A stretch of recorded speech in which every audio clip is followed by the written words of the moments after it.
Hii ni Maisha Kamili, tutakufungulia Biblia uyaone maisha. Karibu sana ndugu mtazamaji wa kipindi chetu hichi. Tuko siku ya Jumatatu, ngome imara katika uhusiano wangu na Mungu.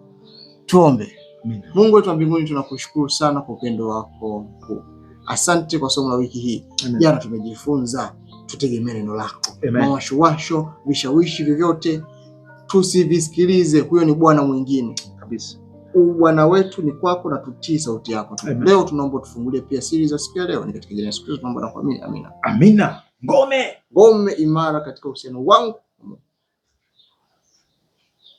Ngome ni ukienda Ulaya, ukienda yale maeneo ya zamani, mtu anasema yuko ngomeni. Ni eneo ambalo labda liko juu ya mlima, imezungushwa kuta, ni mahali ambako adui kukufikia ngumu.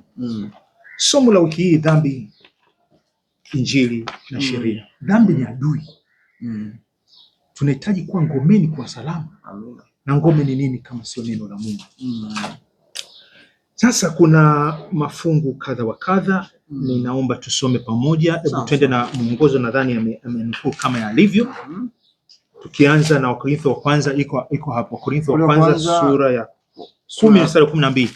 Kwa hiyo anajidhania kuwa amesimama na angalia asianguke. Twende Mathayo 6 mstari wa 2. Basi wewe utoapo sadaka usipige panda mbele yako kama wanafiki wafanyavyo katika masinagogi na njiani, ili watukuzwe na watu. Twende Mathayo 5:28-29. Lakini mimi nawaambia, kila mtu amtazamaye mwanamke kwa jicho la kumtamani amekwisha kuzini naye moyoni mwake. Jicho lako la kuume likikukosesha, ling'oe, ulitupe mbali nawe. Kwa maana ya kufaa kiungo chako kimoja kipotee, wala mwili wako mzima usitupe katika jehanamu. Mathayo 7:1-2. Msihukumu, msije mkahukumiwa ninyi, kwa hukumu ile mhukumuyo ndiyo mtakayohukumiwa, na kipimo kile mpimiacho ndicho mtakachopimiwa. Anaendelea mbele katika Mathayo 5:44. Lakini mimi nawaambia, wapendeni adui zenu, wabarikini wanaowalaani, wanaowalaani watendeni, waombeeni mema wale wanaowachukia, na waombeeni wale wanaowatumia kwa uovu na wale wanaowaudhi. Mathayo 5:22. Bali mimi nawaambieni, kila amuoneaye ndugu yake hasira bila sababu atakuwa katika hatari ya kuhukumiwa. Yaani ukizingatia haya mahusiano ambayo tutaenda nayo tena haraka kuyatazama kwa karibu, ukakaa ndani yake, basi adui kukufikia hapo ni issue. Akija una neno ambalo linakulinda. Kwa mfano, hivi unajua kunguru anaishi muda mrefu zaidi? Kunguru Waswahili wanasema kinachomsaidia kunguru kuishi muda mrefu ni uoga. Yaani unapoinama tu kuokota nani lile jiwe, alishanyanyuka. Asubiri. Sasa anajua kwamba naweza nikapigwa. Yaani neno la Mungu anasema anayejidhania amesimama, anayejidhania anayejidhania kuwa amesimama, na angalia asianguke. Kwamba kumbe kusimama kwangu sio kwa kuwa jana nimesimama, leo ni hivyo hivyo. Kwa hiyo ni kukesha. Ile nayo inasaidia. Unakuwa imara, unakuwa macho, maana yule ni adui, simba ungurumaye akitafuta mtu afanyaje? Hiyo ni ngome, sio ngome imara. Wewe ndio Samsoni sasa. Hautegemei nguvu zako. Unasema Mungu nisaidie. Huyu ni staili yangu, sio staili yangu. Ni muoe nisimuoe. Angeangukia kwa Delila kweli? Hapana, si yule. Twende fungu lingine ulilosoma, utoapo sadaka. Utoapo sadaka. Anasema basi utoapo sadaka usipige panda mbele yako kama wanafiki wafanyavyo katika masinagogi na njiani, ili watukuzwe na watu. Unajua dhambi inapokuja huwa inakuangalia wewe mwenyewe unatamani nini. Moja kati ya vitu ambavyo hata nikikuangalia unachotamani ni kudhihirisha wema wa Mungu. Amina. Baba yako si mwema? Unatamani kubehave, unatamani kuonyesha sura ya baba yako. Amina. Hapo hapo anakuja mjaribu, anasema kama wewe mwana wa Mungu, kama wewe mwana wa Mungu, geuza mawe hawa yawe nini? Yeah. Unajua pale ingekuwa anajionyesha. mimi mwana wa Mungu, ngoja nikutengenezee mkate hapo. Kwa hiyo haya mawe geuka kuwa mkate. Sasa baba ndio anatukuzwa namna hiyo? Hapana, baba atukuzwa namna hiyo. Baba anataka turidhike na wema wake, sio wetu.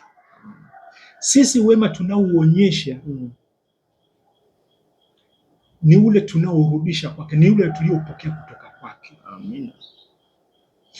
Ukiwa una kiu ya kujidhihirisha wewe ni mwema, unamkataa aliye mwema ambaye ni mmoja tu. Yesu kama angetengeneza mkate, angekuwa shetani anasema nimekupata wewe, baba yako alikwambia mwanawe mpendwa, haujategemea neno lake, wewe unataka ufanye mpaka muujiza ili tukujue wewe ni mwema. Kwa hiyo angekuwa ameingia kwamba wewe una kiburi chako, una wema wako unautafuta. Hakuna wema mwingine isipokuwa ni ule kutoka. Kwa hiyo sisi matendo yetu mema ambayo tunahitaji kuyaonyesha ni yale ambayo yanatokana na kwamba tunamsikiliza Baba. Imekaje hiyo? Tunazungumzia ngomeni hapo. Ngomeni. Kuamini neno la Baba, kulitumainia, sio kujionyesha. Hapana. Kumuonyesha Baba atatukuzwa hapa katika hili jambo, na tunamuonyesha kwa kumtii, kwa kumsikiliza. Sawa. Sio kwa kujifanyia, sio kwa kujichumia, kujionyesha kwamba amuinchaji. Haweni baba sasa au nini? Haya, neno lingine tunazungumza ni nini? Lakini mimi naambia kila mtu mtazame mwanamke kwa jicho la kumtamani, amekwisha kuzini naye. Tena pale mbele anasema Marko 9 mstari wa 42 mpaka 48, Yesu alitoa ushauri kama hilo jicho na yeyote atakayemkosesha mmoja wapo wadogo hawa. 9:42 tutasoma sasa hivi, lakini Yesu alisema habari ya mkono, mguu, jicho likikukosesha, alitoa ushauri ling'oe. Tupe. Afadhali kuingia katika ufalme wa Mungu na chongo kuliko kuingia macho mawili kutupwa katika jehanamu. Sasa issue inakuja kwenye jicho. Wewe kwenye kilema ungetamani kweli uwe na chongo kweli, usiweze kuona kweli? Sina hata mkono. Yaani wewe huwezi kuona hata mke wako umemwoa kabisa, huwezi kumuona. Hamna nafuu, bora uingie na viungo vyote. Sasa sikiliza. Yesu anasema nafuu uingie na chongo jicho moja au yote mawili, umefanyaje? Kuliko yote mawili umeingia nayo jehanamu. Sasa sikia, jicho halina pazia. Nimekutana na mwanamke wa Gaza au nini kama Samson. Mpaka hapo alina tatizo, limeumbwa na Mungu lione. Issue linapoganda, alafu na ile sauti ikaja ya yule adui ikasema, mchukue huyo, ni wako, ni mali yako huyo. Hata kama ni mke wa mtu, hata kama ni binti wa mtu, ni mali yako, hujalipa mahali, ni mali yako. Sasa anasema hilo jicho. Kwa lugha nyingine, Yesu anachotaka ni kusema shughulika na hiyo tamaa ambayo imeanzishwa na jicho. Swala sio kutoa jicho, maana unaweza kukuta wewe ni kipofu bado unawaka tamaa. Ni jicho la ndani. Anasema hata kama inauma kwamba wewe unavaa tinted kabisa glass, hutaki kukutana na mwanamke. Sasa wewe mbona utusalimii? Hutuoni kabisa. Ni bora uonekane, wengine watakuita Hanifi, ni kwamba wewe haufunction vizuri, kuliko uonekane mimi ni kidume alafu na jehanamu. Ngome. Tegemea neno la Mungu, sauti ya Mungu, unyenyekevu, utii. Ndio uhusiano wetu mimi na Mungu unapoonekana.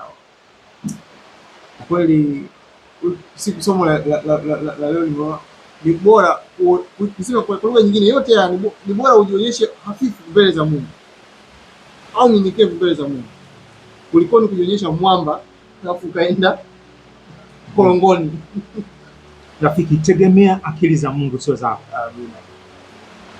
Neno la Mungu ngome yetu. Baba yetu wa mbinguni, tunashukuru kwa ajili ya neno hili mausia haya ambayo kwa uchache yanatuonyesha tukikusikiliza tuko salama salmini ngomeni. Tupe masikio ya kusikia, macho ya kuona. Bariki mtumishi wako anapopokea neno hili, tulete pamoja kesho kwa masomo mengine kama haya, kwa jina la Yesu, amen. Asante sana ndugu mtazamaji, tumemaliza siku ya Jumatatu. Kesho Jumanne tunaingia, nasema sheria. Kumbuka tuna dhambi, injili na sheria. Sheria. Karibu sana. Mimi Arnold Lubinza, Enos Mwakalindile. Tunakaribisha siku ya kesho hapa Dar es Salaam, Kimboni. Amen.